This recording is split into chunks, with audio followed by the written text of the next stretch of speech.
Hello everyone, welcome to crazy GK trick. दोस्तों, इस video में हम समझने वाले हैं कि हड़प्पन स्क्रिप्ट को पढ़ना इतना मुश्किल क्यों है, इस पर कौन कौन सी थ्योरीज हाल ही में अभी सामने आई है और क्यों ये डिबेट सिर्फ हिस्ट्री तक ही नहीं बल्कि कल्चर और पॉलिटिक्स तक भी पहुंच चुकी हैं। इस विषय पर हाल ही में अभी नई दिल्ली में एक कॉन्फ्रेंस आयोजित हुई जिसमें पीएम नरेंद्र मोदी भी खुद शामिल हुए। तो चलिए इस टॉपिक पर डिटेल में डिस्कशन करते हैं। दोस्तों, आज से लगभग 4000 साल पहले हमारी धरती पर एक सभ्यता थी, इंडस वैली सिविलाइजेशन यानी हड़प्पा सभ्यता। ये कोई साधारण सभ्यता नहीं थी। उस समय जब दुनिया के ज़्यादातर लोग गाँव में रहते थे, तब हड़प्पा के लोग जो थे well plan cities, drainage system, multi storey house और ट्रेड नेटवर्क्स बना चुके थे। लेकिन सबसे अजीब बात यह है कि उनका लिखने का तरीका, जिसे हम हड़प्पन स्क्रिप्ट कहते हैं, आज तक कोई भी नहीं पढ़ पाया है। यानी इमेजिन करो, दुनिया की सबसे एडवांस सिविलाइजेशन और फिर भी उनकी आवाज़ हम तक नहीं पहुंच पाई है। यही वजह है कि हड़प्पन स्क्रिप्ट हिस्ट्री की सबसे बड़ी अनसॉल्व्ड मिस्ट्री में से एक है। अब आप सोच रहे होंगे कि अच्छा, लिपि पढ़ना इतना ज़रूरी क्यों है? तो देखो, बहुत ही सिंपल है। अगर ये कोड क्रैक हो जाता है तो हमें सब कुछ पता चल सकता है। हड़प्पा के लोग कौन सी लैंग्वेज बोलते थे, उनकी कल्चर कैसी थी और हमारी सिविलाइजेशन की असली जड़ें कहाँ से आती हैं। मतलब ये सिर्फ एकेडमिक्स का सवाल नहीं है, ये एक कल्चरल आइडेंटिटी और पॉलिटिकल इशू भी है। सोचो, अगर डिसाइफरमेंट से पता चले कि भाषा द्रविडियन थी तो साउथ इंडिया के मूवमेंट को मजबूती मिलेगी, और अगर संस्कृत निकली तो आर्यन माइग्रेशन थ्योरी पर सीधा सवाल खड़ा हो जाएगा। यानी एक स्क्रिप्ट की डिकोडिंग से पूरा इतिहास और राजनीति हिल सकती है। तो इसी रहस्य को सुलझाने के लिए हाल ही में 11 से 13 सितंबर 2025 को नई दिल्ली में एक इंटरनेशनल कॉन्फ्रेंस हुई। ये कॉन्फ्रेंस मिनिस्ट्री ऑफ कल्चर और IGNCA Indira Gandhi national centre for arts के द्वारा आयोजित की गई थी। यहाँ पर archaeologist, software engineer, scientist, experts इकट्ठा हुए थे और अपनी अपनी थ्योरी रखी उन्होंने। अच्छा, बात आती है कि क्या ये पहली बार ऐसा हुआ है, इस तरह की कॉन्फ्रेंस आयोजित हुई है? तो बिल्कुल भी नहीं। इससे पहले कई बार कोशिशें हो चुकी है। 1920s में जब हड़प्पा और मोहनजोदड़ो की खुदाई हुई थी, तभी से स्कॉलर्स डिसाइफरमेंट का काम कर रहे हैं। 1960s में रशियन स्कॉलर ने कहा था कि लिपि जो है वो द्रविडियन भाषा परिवार से जुड़ी है। फिनिश और वेस्टर्न रिसर्चर्स ने भी स्टैटिस्टिकल मॉडल से पैटर्न समझने की कोशिश की। इंडिया में भी कई बार नेशनल सेमिनार और स्मॉल कॉन्फ्रेंसेस हुई, लेकिन कंसेंसस, सर्वसम्मति कभी नहीं बन पाई। इसलिए 2025 की यह दिल्ली कॉन्फ्रेंस सिर्फ एकेडमिक मीट नहीं थी, बल्कि एक तरह से पूरे डिबेट का नया चैप्टर है। सोचो, इवेंट कितना बड़ा था कि 12 सितंबर को खुद प्राइम मिनिस्टर नरेंद्र मोदी पहुंचे। इसमें होम मिनिस्टर अमित शाह भी शामिल हुए। लगभग 20 रिसर्च पेपर्स प्रेजेंट हुए और बिलीव मी, बहस इतनी हीटेड थी कि ऐसा लग रहा था मानो ये सिर्फ रिसर्च नहीं, कल्चरल बैटल ग्राउंड है। चलिए इस पूरे टॉपिक के सबसे इंटरेस्टिंग वाले पार्ट को डिस्कस करते हैं। इस कॉन्फ्रेंस में स्कॉलर्स और रिसर्चर्स की एकदम अलग अलग राय सामने आई। हर किसी ने अपने अपने तर्क दिए और सुनकर लगता है जैसे एक ही स्क्रिप्ट अलग अलग लोगों को अलग अलग कहानियां सुना रही हो। सबसे पहले हम बात करते हैं बहताब मुखोपाध्याय की। ये एक सॉफ्टवेयर इंजीनियर हैं। इनका कहना है कि हड़प्पन स्क्रिप्ट अलग से कोई एक फोनेटिक लैंग्वेज नहीं थी, बल्कि ये सिर्फ टैक्सेशन और कॉमर्स के नियम लिखने के लिए एक कोडिंग सिस्टम था। मतलब व्यापारियों के लिए अकाउंटिंग और सिंबल्स थी, जैसे कि बिल्स और रिसीट्स। दूसरी ओर करुणाशंकर शुक्ला एक जाने माने आर्कियोलॉजिस्ट हैं। इनका दावा है कि जो सील्स मिली है उन पर ऋग वैदिक मंत्र और पुराणों के नाम खुदे हुए थे। यानी हड़प्पन्स और वैदिक संस्कृति के बीच सीधा कनेक्शन था। इसी में ही प्रकाश सालमे, जो कि एक इंजीनियर हैं, इनका दावा बड़ा बोल्ड है। कहते हैं कि हड़प्पन स्क्रिप्ट का 90% डिसाइफरमेंट हो चुका है और इसकी लैंग्वेज गोंडी थी। वहीं प्रभुनाथ हेम्ब्रोम एक रिटायर्ड ऑफिसर हैं, जो कि कहते हैं कि हड़प्पन स्क्रिप्ट संथाली भाषा से जुड़ी हुई थी। दूसरी तरफ ब्रायन के वेल्स, ये एक इंडिपेंडेंट स्कॉलर हैं। इनका मानना है कि हड़प्पन स्क्रिप्ट असल में प्रोटो द्रविडियन भाषा थी।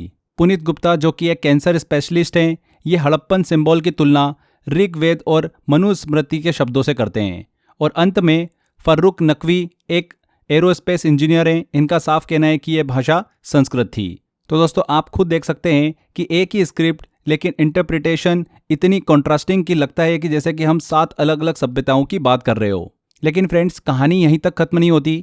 ये बहस अब सिर्फ एकेडमिक्स या फिर स्कॉलर्स के रिसर्च तक सीमित नहीं है। इसके पीछे पॉलिटिक्स और कल्चर आइडेंटिटी भी जुड़ गई है।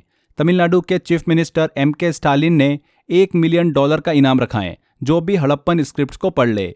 अगर ये द्रविडियन निकली तो द्रविडियन मूवमेंट को मजबूती मिलेगी कि भारत की सबसे पुरानी सभ्यता दक्षिण की थी, न कि उत्तर से आई आर्यों की। दूसरी ओर संघ परिवार के इतिहासकार कहते हैं कि हड़प्पन्स और वैदिक लोग एक ही थे। अगर डिसाइफरमेंट संस्कृत पर आधारित हुआ तो आर्यन माइग्रेशन थ्योरी पर सीधा सवाल खड़ा हो जाएगा, यानी हड़प्पन स्क्रिप्ट अब एक कल्चरल बैटरग्राउंड बन चुकी है। द्रविड़ बनाम वैदिक, उत्तर बनाम दक्षिण और इतिहास बनाम राजनीति, और शायद इसी वजह से ये मिस्ट्री और भी ज़्यादा कॉम्प्लेक्स हो गई हैं। अब सवाल उठता है कि हड़प्पन स्क्रिप्ट्स को पढ़ना इतना मुश्किल क्यों है। तो दोस्तों इसके 5 बड़े कारण यहाँ पर निकल कर आते हैं, एक बार हम जल्दी से डिस्कस करते हैं।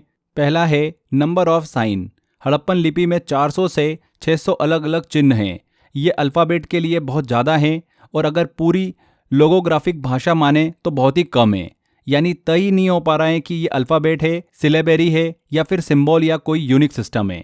दूसरा कारण यहाँ पर आता है शॉर्ट इंस्क्रिप्शंस। ज़्यादातर इंस्क्रिप्शंस बस 4 से 5 सिंबल्स के होते हैं। इतना छोटा डेटा देखकर किसी भी लैंग्वेज स्ट्रक्चर या फिर ग्रामर को समझना लगभग नामुमकिन है।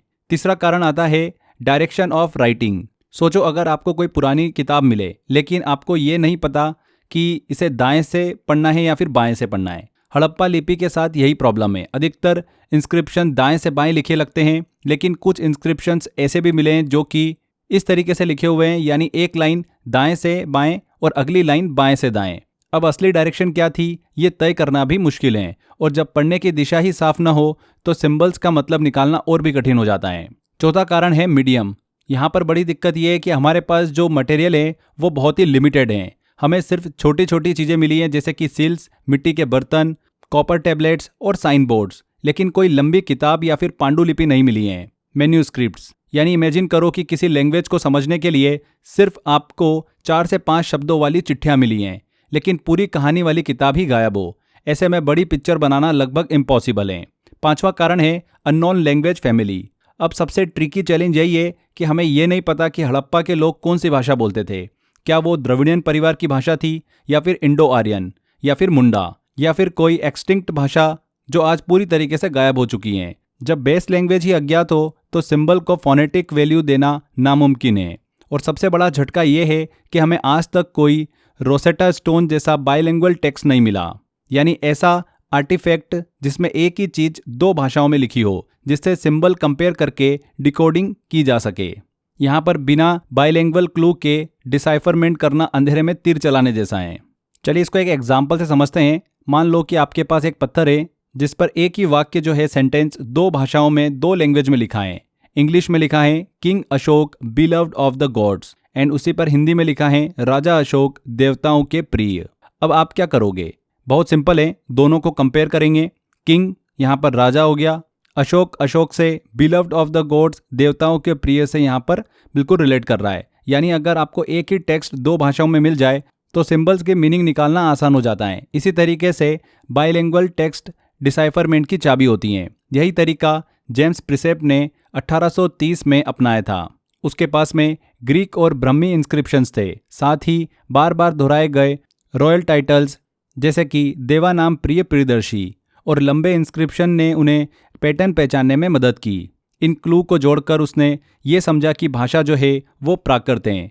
इसी के चलते पूरा मौर्यन हिस्ट्री जो है हमारे सामने खुल गया। लेकिन हड़प्पन स्क्रिप्ट में प्रॉब्लम यही है कि हमें कोई बाइलिंगुअल टेक्स्ट नहीं मिला है, लंबे इंस्क्रिप्शन नहीं है, और न ही रिपीटेड टाइटल्स मिलते हैं।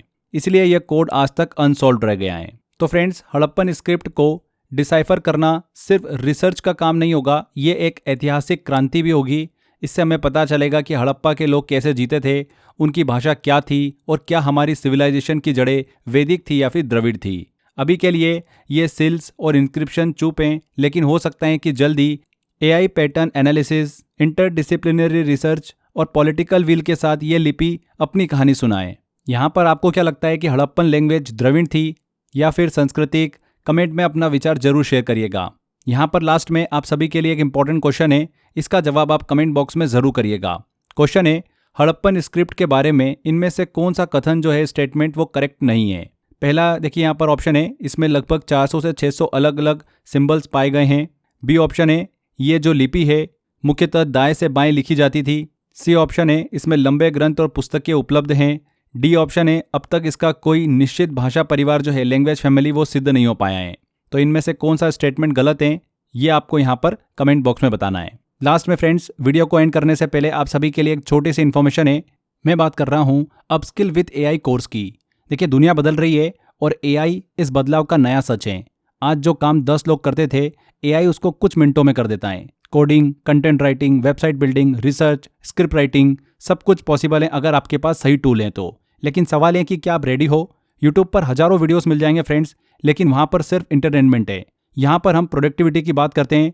इस कोर्स में आप जो सीखेंगे उसे 1 घंटे बाद इंप्लीमेंट कर पाओगे। इस कोर्स की सबसे बड़ी ब्यूटी यही है कि आज आप स्टूडेंट हो, बट इस कोर्स के दौरान सिर्फ कुछ घंटों बाद आप टीचर के बराबर खड़े हो जाओगे। 2025-26 का ज़माना है। गवर्नमेंट जॉब की बात करें तो कम हो रही है, प्राइवेट जॉब्स अनस्टेबल है, कंपनियों को देखो तो एम्प्लॉयज़ को निकाल रही है। लेकिन रियलिटी है कि जिनके पास एआई स्किल है, कंपनी उन्हें खुद ढूंढ रही है। इस कोर्स के थ्रू अपस्किल होने के बाद डेफिनेटली फ्रेंड 6 महीने बाद आप खुद कहोगे कि मैं वही इंसान हूँ या फिर एक नया वर्जन। ये कोर्स आपकी ज़िंदगी बदल सकता है। अगर आप एमपी इंदौर में हैं तो इस कोर्स को आप ऑफलाइन ज्वाइन कर सकते हैं, जिसकी फीस सिर्फ 10,000 रुपये है। अगर आप इसे ऑनलाइन लेना चाहते हैं तो मात्र 5,000 रुपये में आप इस कोर्स को एनरोल कर सकते हैं। एनरोलमेंट के लिए स्क्रीन पर दिए गए नंबर पर आप कॉल कर सकते हैं। याद रखिएगा, जितनी जल्दी आप शुरू करोगे उतनी जल्दी आप फ्यूचर को कंट्रोल करेंगे। तो यहाँ पर हमारे सेशन को एंड करते हैं। आई होप आपको वीडियो इन्फॉर्मेटिव लगा होगा।